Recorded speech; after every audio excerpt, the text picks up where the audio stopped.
إن الحمد لله نحمده ونستعينه ونستغفره ونعوذ بالله من شرور أنفسنا ومن سيئات أعمالنا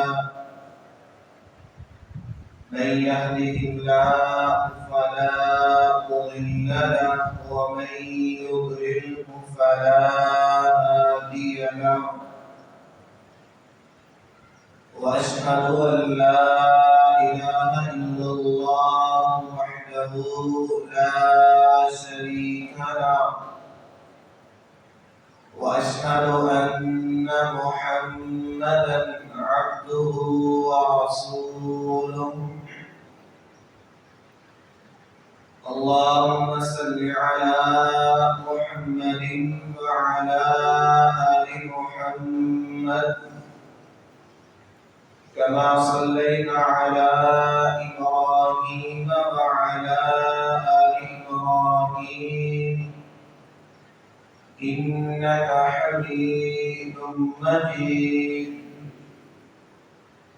اللهم بارك على محمد وعلى آل محمد كما باركت على إبراهيم وعلى آل إبراهيم إنك حميد مجيد أما بعد فإن خير الحديث كتاب الله وخير الهدي هدي محمد صلى الله عليه وسلم وشر الأمور محدثاتها وكل محدثة بدعة وكل بدعة ضلالة وكل ضلالة في النار يا أيها الذين آمنوا اتقوا الله حق تقاته ولا تموتن إلا وأنتم مسلمون يا أيها الناس اتقوا ربكم الذي خلقكم من نفس واحدة وخلق منها زوجها وبث منهما رجالا كثيرا ونساء واتقوا الله الذي تساءلون به والأرحام إن الله كان عليكم رقيبا يا أيها الذين آمنوا اتقوا الله وقولوا قولا سديدا يصلح لكم أعمالكم ويغفر لكم ذنوبكم ومن يطع الله ورسوله فقد فاز فوزا عظيما أعوذ بالله السميع العليم من الشيطان الرجيم واعبد ربك حتى يأتيك اليقين وقال النبي صلى الله عليه وسلم أحب الأعمال إلى الله أدومها وإن قل وقال النبي صلى الله عليه وسلم إنما الأعمال بالخواتيم رواه البخاري في صحيحه أو كما قال عليه السلام اللہ تعالیٰ کی مختصر حمد و ثنا کے بعد اور نبی رحمت جناب محمد رسول اللہ صلی اللہ علیہ وعلا آلہ واصحابہ وبارک وسلم اور درود و سلام کے بعد عزیز بھائیوں، میں نے آپ کے سامنے جو قرآن کی ایک آیت اور رسول اللہ صلی اللہ علیہ وسلم کے دو فرمان پڑھے ہیں، اس حوالہ سے چند گزارشات آپ کے سامنے رکھنا چاہتا ہوں۔ اللہ سے دعا کریں اللہ تعالیٰ ہم میرے سمیت ہم سب کو معاف فرمائے اور رمضان میں جو بھی عبادات صدقہ و خیرات کیے اللہ ان کو قبول فرما کر ہمارے لیے نجات کا سبب اور ذریعہ بنائے۔ اللہ تعالیٰ نے قرآن میں اپنے پیغمبر جناب محمد رسول اللہ صلی اللہ علیہ وسلم کو اس بات کا حکم دیا وَاعْبُدْ رَبَّكَ کہ میرا پیغمبر آپ اپنے رب کی عبادت کریں، بندگی کریں، اور انسان کی پیدائش اس کی تخلیق کا مقصد ہی اللہ کی عبادت و بندگی ہے۔ اللہ سورۃ الذاریات میں ارشاد فرماتے ہیں وَمَا خَلَقْتُ الْجِنَّ وَالْإِنسَ إِلَّا لِيَعْبُدُونِ، یہ جن و انس کو اللہ نے اپنی عبادت و بندگی کے لیے پیدا کیا ہے، اور انسان کو اللہ کی ہی عبادت کرنی چاہیے۔ اور عبادت کے اندر بھی دو اسلوب جو آج آپ کے سامنے رکھنا چاہتا ہوں کہ آگے اللہ نے حکم دیا حتی یأتی الیقین، یہاں تک کہ آپ کو یقین آ جائے۔ یقین کا معنی یہاں موت آ جائے کہ مرتے دم تک آپ نے اللہ کی عبادت کرنی ہے، اللہ کی عبادت کو چھوڑنا نہیں ہے۔ صحابہ کرام رضوان اللہ علیہم اجمعین کہتے ہیں اس سے پہلے جو آیات نازل ہوئی فَاصْدَعْ بِمَا تُؤْمَرُ وَأَعْرِضْ عَنِ الْمُشْرِكِينَ کہ اے میرا پیغمبر جو آپ کی طرف اللہ نے نازل کیا ہے اس کو اس دنیا تک پہنچا دیجیے، اور دوسرا کام کیا کریں کہ آپ کا کام لوگوں کو تبلیغ کرنا ہے، لوگوں تک اللہ کا دین پہنچانا ہے۔ آپ ان کے اوپر حساب لینے والے، ان کا فیصلہ کرنے والے مقرر نہیں کیے گئے۔ آپ کا کام دین کو پہنچانا ہے۔ اب اس دین کو کون قبول کرتا ہے، قبول کرنے کے بعد اس پر عمل کرتا ہے، اور کون اس کی تکذیب کرتا ہے، اس کا استہزاء کرتا ہے، ان لوگوں سے حساب لینا یہ میرے اللہ کا کام ہے۔ اور اللہ اپنے پیغمبر کو فرماتے ہیں اِنَّا كَفَيْنَاكَ الْمُسْتَهْزِئِينَ، اور میرا پیغمبر اس تبلیغ اور اس دعوت کے مقابلہ میں آپ کی تکذیب کرنے والے، آپ کا استہزاء کرنے والے، ان کے لیے میں رب کافی ہوں، میں ان کا حساب لینے پہ قادر ہوں۔ اور آگے اللہ فرماتے ہیں فَسَبِّحْ بِحَمْدِ رَبِّكَ وَكُن مِّنَ السَّاجِدِينَ، لیکن آپ کا کام کیا ہے؟ اس تبلیغ کے ساتھ اللہ کی تسبیح و تحمید پہ، اللہ کی عبادت و بندگی میں اپنے آپ کو مشغول رکھنا ہے۔ پھر عبادت آپ نے کب تک کرنی ہے؟ وَاعْبُدْ رَبَّكَ حَتَّى يَأْتِيَكَ الْيَقِينُ کہ اے میرے پیغمبر آپ نے مرتے دم تک اللہ کی عبادت کے اوپر قائم رہنا ہے۔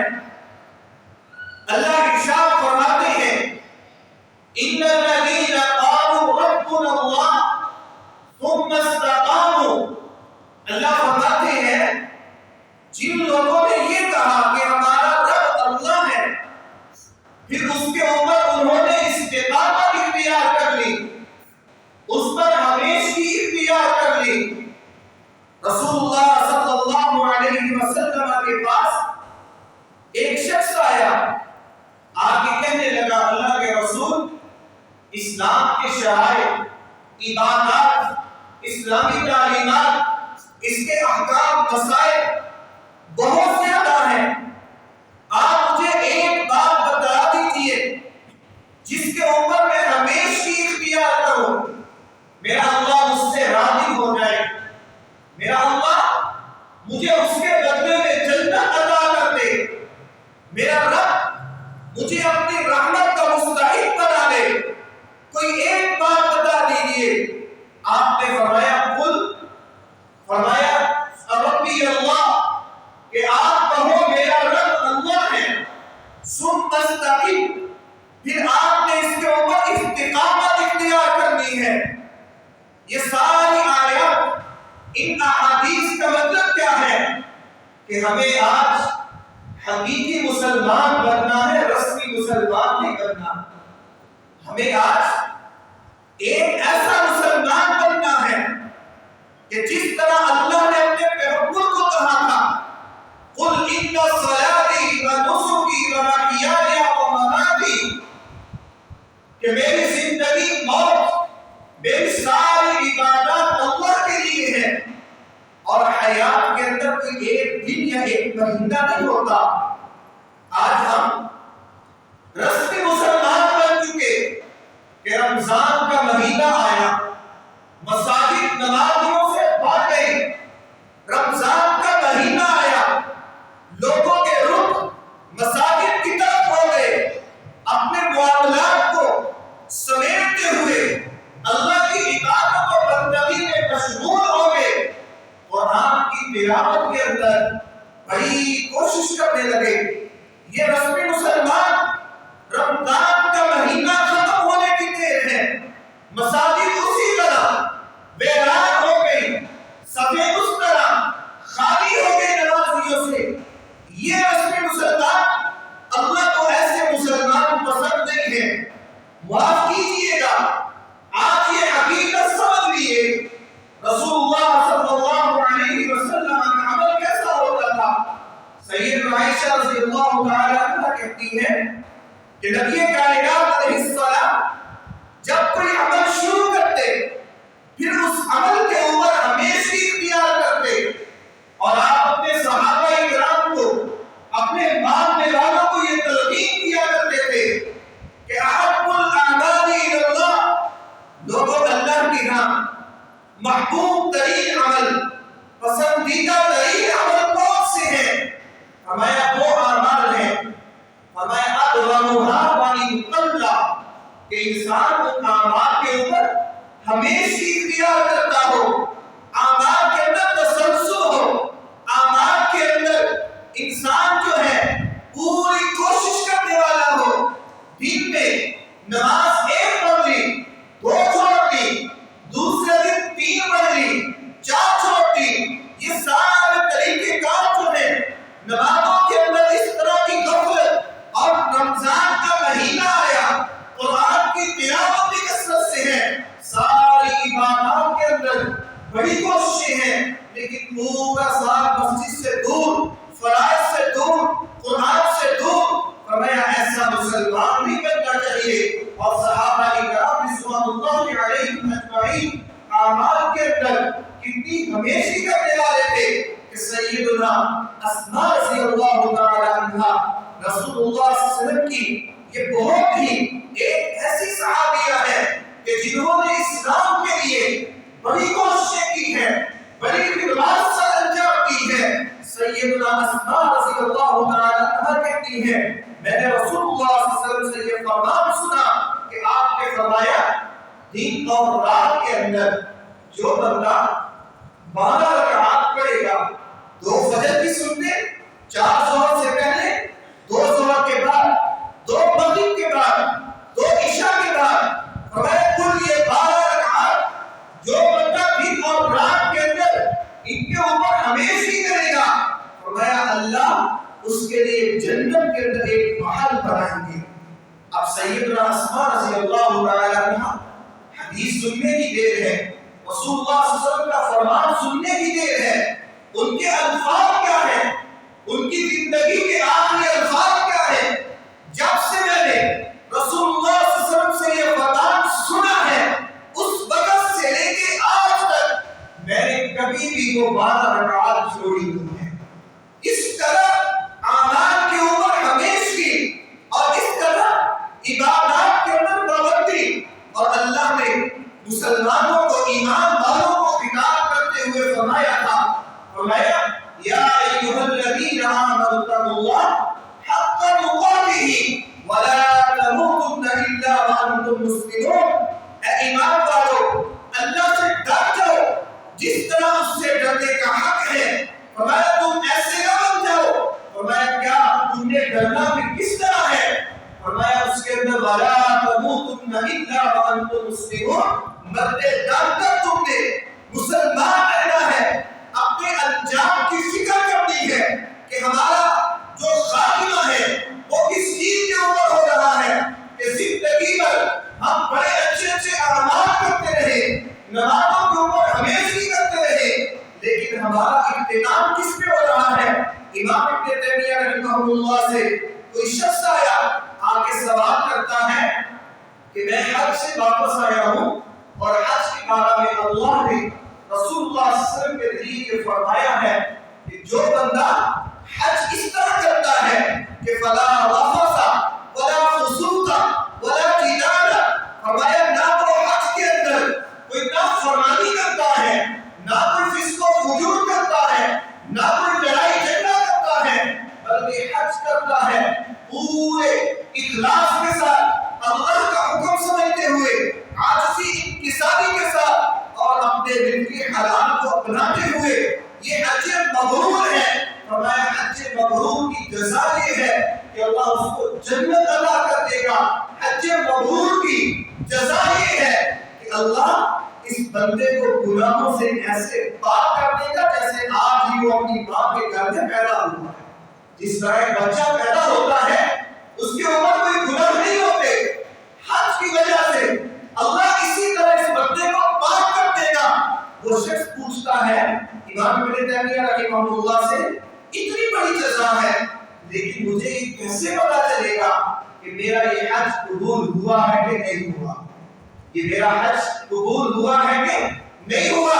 فرمایا امام ابن تیمیہ رحمہ اللہ نے اس کو بڑا پیارا جواب دیا، کہا اگر حج کے بعد تمہاری معمولات، تمہاری زندگی کے طور طریقے، تمہاری عبادات، تمہاری وہ نمازیں اور روزے اور تمہاری وہ زندگی کی نیکییں، فرمایا اسی طرح رہی جس طرح حج کے اندر رہی، اور جو حج کے اندر تم نے عزم کیا تھا کہ اللہ میں حرام سے اجتناب کروں گا، حرام سے اجتناب کروں گا، اے اللہ میں سود خوری سے اپنے آپ کو بچاؤں گا، تو نے حج کے اندر اگر یہ اللہ سے دعائیں کی تھی کہ آج کے بعد میں گناہوں کے قریب نہیں جاؤں گا، جس طرح تو حج کے اندر نماز کی پابندی کرتا رہا، آجزی انکساری کے ساتھ دعائیں کرتا رہا، اگر تو اسی پر قائم رہا، حج کے بعد بھی تو حرام سے اجتناب کرتا رہا، سود سے بچتا رہا، گناہوں سے بچتا رہا، نمازوں کے اوپر اور قرآن کی تلاوت کے اوپر، صدقہ و خیرات کے اوپر، نیکی کے اوپر اگر تو ہمیشہ کرتا رہا، فرمایا اللہ نے میرا حج قبول بھی کر دیا ہے اور تجھے معاف بھی کر دیا ہے۔ تو میرے بھائیوں، یہ آج ہم اسی تناظر میں سوچے کہ اگر رمضان کے اندر ہم نے نمازوں کے اوپر پابندی کی، نوافل کے اندر کثرت کی، اور معاف کیجیے گا جب یہ لیلۃ القدر کی رات کی تلاش کے اندر ساری رات بیدار رہنے والے، اتنی کوشش کرنے والے، اتنی جستجو کرنے والے، پھر اللہ سے مناجات کرنے والے، اگر رمضان کے بعد یکسر تبدیلی آ جاتی ہے، نمازیں چھوٹنا شروع ہو جاتی ہے، قرآن کی تلاوت سے دور ہو جاتے ہیں، تو معاف کیجیے گا، اللہ کے ہاں ایسی عبادت اور ایسی بندگی کی ضرورت نہیں ہے۔ اللہ قرآن میں ایک مثال بیان کرتے ہیں، سورۃ النحل ہے، اللہ فرماتے ہیں وَلَا تَكُونُوا كَالَّتِي نَقَضَتْ غَزْلَهَا مِن بَعْدِ قُوَّةٍ أَنْكَاثًا، اللہ فرماتے ہیں کہ تم اس بڑھیا کی طرح، اس خاتون کی طرح کہ جس نے محنت کر کے، مشقت کر کے، جس نے انتہائی جو ہے وہ محنت مشقت کے ساتھ سود کو اکٹھا کیا،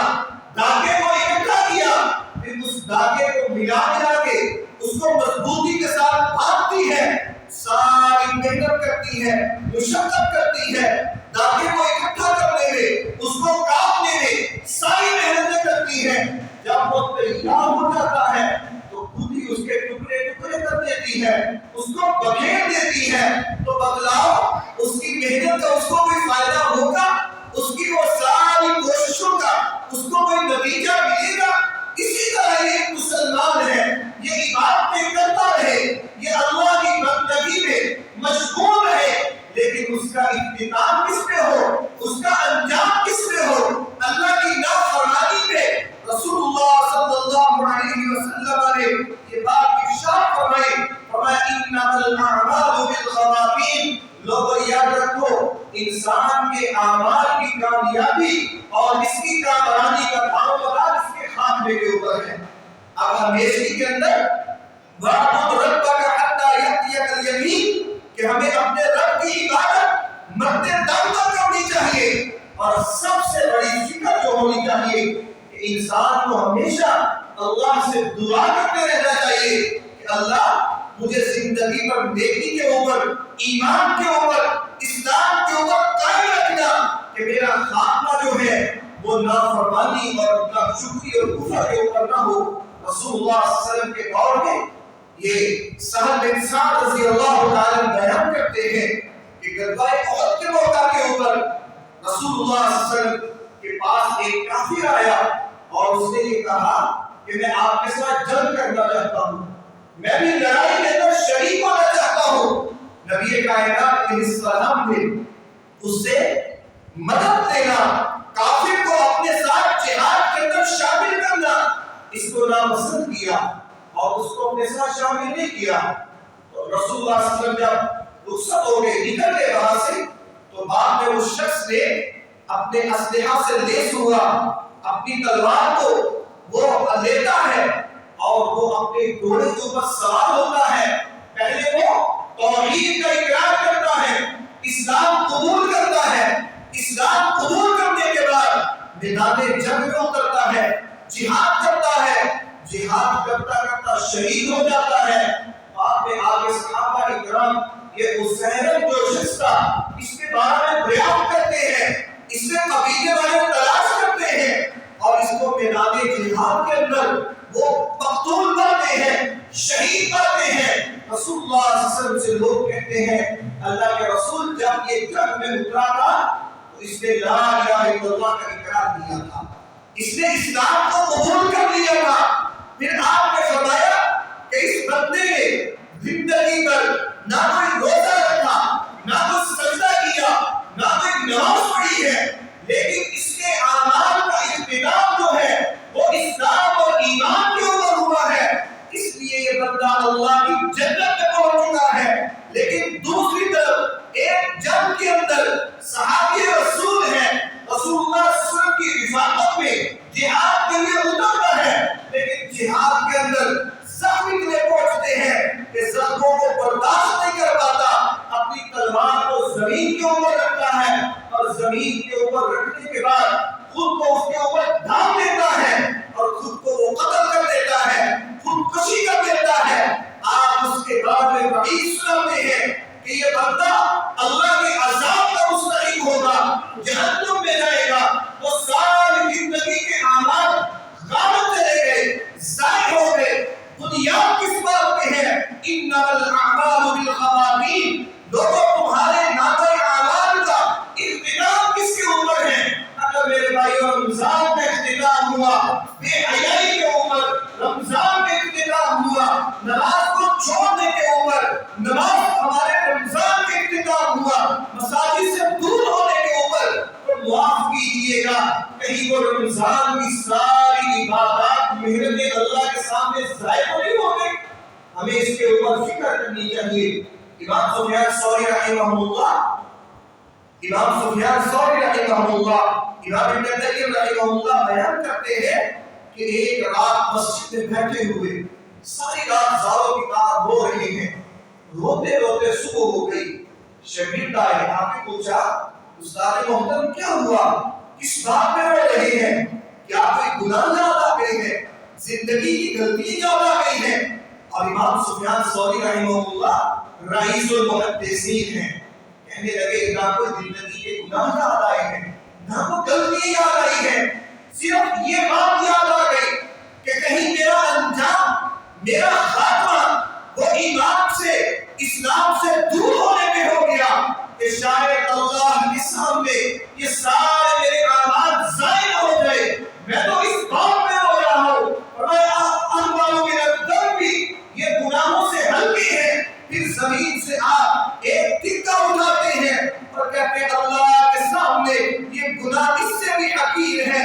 لیکن انسان کا جو خاتمہ ہے، انسان کی زندگی کا اختتام ہے، اگر وہ اس بات کے اوپر ہو گیا کہ میرے کفر کے اوپر، نافرمانی کے اوپر، حالانکہ قرآن کے اندر اللہ کے انبیاء ان کی فکر میں سب سے بڑی کیا تھی؟ سیدنا ابراہیم علیہ السلام جن کو اللہ نے امام بنایا، اپنا خلیل بنایا ہے، ان کی زندگی کے بھی آخری دعائیں کیا تھی کہ جب انہوں نے یہ بات کہی تھی الذی خلقنی فهو یحیین والذی یمیتنی فهو یحیین، الذی خلقنی فهو یهدین، فرمایا اللہ نے مجھے پیدا کیا، پھر اس نے مجھے ہدایت دی، اسی نے مجھے زندہ اور اسی کے ہاتھ میں موت ہے، وہی مجھے کھلاتا ہے، وہی مجھے پلاتا ہے، جب میں بیمار ہوتا ہوں وہی مجھے شفا دیتا ہے. اتنی طاقت کا مالک، اتنی قدرت کا مالک، میری ہر ضرورت کو پورا کرنے والا میرا رب ہے. میں اپنے رب سے دعا کیا کر رہا ہوں؟ ربی هب لی حکما والحقنی بالصالحین. اللہ دنیا کے اندر تو نے مجھے نبوت بھی عطا کی، دنیا کے اندر اللہ تو نے میری معاملت بھی کی، مجھے لوگوں نے آگ میں گرایا، اللہ تو نے آگ کو میرے لیے گلزار کر دیا، مجھے اپنوں میں ستایا، اللہ تو میرا معامل بن گیا. لیکن اللہ ہمیں رات کے اندر تو نے مجھے بچایا بھی ہے. لیکن اب رب میں تجھ سے دعا کر رہا ہوں زندگی کا اختتام ہو تو کس کے اوپر ہو؟ فرمایا الحقنی بالصالحین، یا اللہ مرنے کے بعد مجھے نیکوں کے ساتھ ملا دینا، مرنے کے بعد مجھے نیکوں کے ساتھ ملا دینا. اسی طرح سیدنا یوسف علیہ السلام کی دعا بھی دیکھیے، یہ بھی اسی خاندان سے اللہ کے سامنے اپنی نعمتوں کا، اللہ کی عطاؤں کا، اللہ کی عطاؤں کا فکر کرتے ہوئے کہ جس وقت ان کے بھائی بھی مل گئے، باپ بھی مل گیا ہے، اور اللہ نے مصر کے اندر سیدنا یوسف علیہ السلام کو بادشاہت بھی عطا کر دی ہے، لیکن ساری چیزیں عطا ہونے کے بعد ان کی دعا کیا ہے؟ ربی قد آتیتنی من الملک وعلمتنی من تأویل الاحادیث. اے اللہ تو نے مجھے بادشاہت عطا کی ہے، اے اللہ تو نے مجھے یہ جو خوابوں کی تعبیر کا علم، یہ جو نبوت عطا کی ہے، اللہ یہ بڑا احسان ہے. لیکن رب میری مناجات کیا ہے؟ اللہ میری دعا کیا ہے؟ اللہ میں کیا مانگتا ہوں؟ فاطر السماوات والارض انت ولی فی الدنیا والآخرہ توفنی مسلما والحقنی بالصالحین. میرے بھائیو سب سے بڑی زندگی کی دعا یہ ہونی چاہیے، تمہاری زندگی کی سب سے بڑی فکر یہ ہونی چاہیے توفنی مسلما والحقنی بالصالحین. یا اللہ اب مجھے اس دنیا سے فوت کرنا، اس دنیا سے اپنے پاس بلانا، کس حال میں بلانا؟ مسلمن، اللہ میں تیرا فرما بردار ہوں، میں اسلام کے اوپر ہوں، میں مسلمان ہوں، اور مرنے کے بعد اللہ مجھے اعلیٰ علین میں ابرار کے ساتھ جگہ عطا کرنا. والحقنی بالصالحین، اللہ مجھے نیکوں کے ساتھ ملا دینا. یہ زندگی کا اختتام ہونا چاہیے، یہ مسلمان کی زندگی کی سب سے بڑی فکر ہونی چاہیے. اسی طرح سیدنا سلیمان علیہ السلام، ان کو بھی اللہ نے کتنی بڑی بادشاہت عطا کی ہوئی تھی، کتنی بڑی بادشاہت کہ انہوں نے یہ دعا کی تھی کیا میرے رب میرے بعد کسی ایک کے لیے بھی لائق نہ ہو کہ ان کو ایسی بادشاہت ملے. کیسی بادشاہت ہے کہ صرف انسانوں کے اوپر نہیں ہے، ہواؤں کے اوپر بھی اختیار ہے. جدھر کو حکم دیتے ہیں ہوا ادھر کو چل پڑتی ہے. چرندوں کے اوپر، پرندوں کے اوپر، جنوں کے اوپر، ہر مخلوق کے اوپر اللہ نے مسلط دی ہوئی ہے. اور اتنی بڑی سلطنت اور سب سے بڑی جو ان کے اوپر رب کی کرم نوازی. ہم یہ زمین کے اوپر چیونٹیاں چھوٹی چھوٹی کیڑیاں چلتی ہیں, ہم ان کی آواز سن سکتے ہیں؟ نہیں. حضرت سلیمان علیہ السلام کی آواز بھی سنتے, سمجھتے بھی. اور جب وہ چیونٹی کا واقعہ پیش آیا, اس چیونٹی کی آواز سنی جس نے کہا تھا قالت نملۃ یا ایھا النمل ادخلوا مساکنکم, اے چیونٹیوں اپنی اپنی بلوں میں داخل ہو جاؤ, کہیں یہ سلیمان علیہ السلام کا لشکر تمہیں روک نہ دے. اتنی اللہ کی نعمتیں ہیں, اتنی بڑی سلطنتیں ہیں.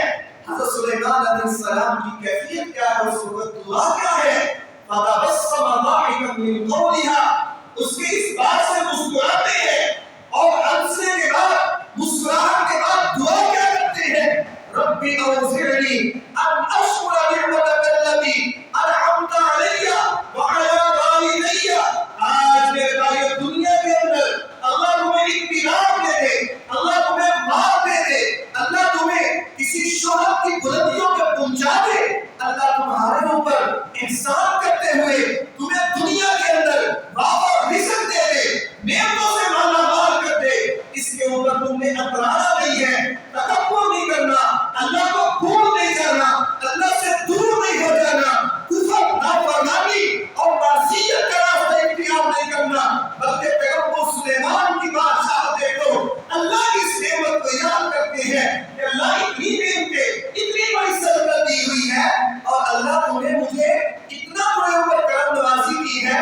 میں چیونٹیوں کی بات تو بھی سن رہا ہوں, ان کو بھی سمجھ رہا ہوں, لیکن رب میری کیفیت کیا ہے, میں مانگتا کیا ہوں؟ ربی اوزعنی ان اشکر نعمتک التي انعمت علی وعلی والدی. اے اللہ جو تم نے میرے اوپر, میرے والدین کے اوپر نعمت کی ہے, اللہ میں اس کا شکریہ ادا کرتا ہوں. اور اللہ میں چاہتا کیا ہوں کہ میں ایسے عمل کروں کہ اللہ تجھے کو پسند ہو, مجھے ایسے اعمال کی توفیق دے دے. انت رضا, اللہ جس میں تو راضی ہو جائے, اور اللہ کن اعمال سے راضی ہوتا ہے, اس کی بندگی کی جائے, اس کی عبادت کی جائے, اس کے احکامات کے اوپر ہمیشہ اختیار کی جائے. اور آگے انہوں نے کہا کہ اللہ یہ اعمال کے اوپر ہمیشہ ایسے نہیں ہو کہ میں چند لمحے کروں, چند دن عبادت کروں پھر چھوڑ دوں. فرمایا نہیں, اللہ وادخلنا برحمتک فی عبادک الصالحین. اللہ مرتے دم تک مجھے اسی کے اوپر, بندگی کے اوپر قائم رکھنا, مرتے دم تک اللہ مجھے اپنا شکر گزار بنائے رکھنا, اور اللہ مرنے کے بعد مجھے اپنے نیک لوگوں میں شامل کرنا, صالحین میں شامل کرنا. یہ زندگی کی فکر ہونی چاہیے, یہ انسان کا عمل ہونا چاہیے, یہ قوم مسلمان کی طرف ہونی چاہیے. وَاعْبُدْ رَبَّكَ حَتَّى يَأْتِيَكَ الْيَقِينُ. آپ اپنے رب کی عبادت ایسے کریں کہ آپ کو موت آ جائے, مرنے تک آپ اپنے رب کی عبادت سے پیچھے نہ ہٹیے گا. پھر آخری پیغمبر جناب محمد رسول اللہ صلی اللہ علیہ وسلم کی حیات طیبہ کو دیکھیے. جب اللہ نے آپ کو مکہ کی فتح عطا کی, اور یاد رکھو پچھلے جمعے ہم نے بتایا تھا کہ فتح مکہ جو ہے سب سے بڑی فتح تھی, کیونکہ اس کے بعد پورے عرب کے اوپر مسلمانوں کا غلبہ ہو گیا تھا. اب عرب کے اوپر غلبہ ہو گیا ہے, دین اسلام کی تکمیل ہو گئی ہے, اور اللہ نے اپنے پیغمبر کو موت کی طرف اشارہ کیا ہے. اور آخر کس چیز پہ؟ اذا جاء نصر اللہ والفتح ورأيت الناس يدخلون في دين الله افواجا. میرا پیغمبر آپ دیکھ رہے ہیں اللہ کی مدد آ گئی ہے, کامیابی آپ کو مل گئی, لوگ اسلام قبول کر کے فوج در فوج, گروہ در گروہ اسلام میں داخل ہو رہے ہیں, ہر طرف اسلام پھیل رہا ہے, پیغمبر آپ کا دین جو ہے وہ غالب آ رہا ہے. اللہ نے آپ کو کامیابیوں سے نوازا ہے. اب آپ کیا کریں؟ اس کی وجہ سے کیا دنیا کے اندر مگن ہو جائے, سلطنت میں مصروف ہو جائے, اللہ کو بھول جائے, اللہ کو چھوڑ دے؟ نہیں, آپ نے کیا کرنا ہے؟ فسبح بحمد ربک واستغفر انہ کان توابا. اب زندگی کا اختتام ہے, زندگی کے آخری لمحات ہیں, آپ نے اپنے رب کی تسبیح, اللہ سے استغفار, اللہ کے سامنے جھکنے میں آپ سے اختیار کر لینی ہے. یاد رکھیں